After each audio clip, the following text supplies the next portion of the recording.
Now people who also like to knuckle cracking their fingers will understand me. Here you are engaged in this divine occupation, and someone who sits next to you will definitely tell you, how terrible, arthritis in old age. You don't take care of yourself. You ruin your life like that. I, as a person who loves to cracking my fingers, want to find confirmation of their words, or disprove.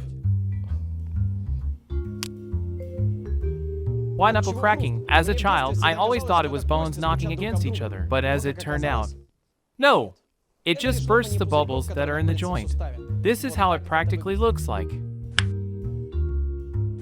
Virtually every major medical journal has studied this crunch and found no link between constant finger crunching and arthritis. Dr. Donald Unger generally provided a report that for 60 years he crunched with only one hand, but didn't find any difference. For this, he even received the Ig Nobel Prize. This is the real prize, just a parody of the Nobel Prize, and it is passed off as rather amusing research, and I think it's all very serious. Now everyone who doesn't like this, I can tell him, You are wrong. Good luck. so cheers to your health.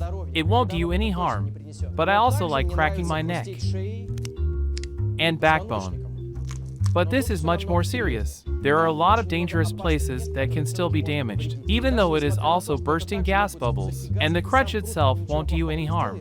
Be extremely careful. You can still accidentally damage something. As always, all links to sources in the description. Subscribe to the channel and get new knowledge. And I'll go foaming at the mouth to prove to everyone that they were wrong.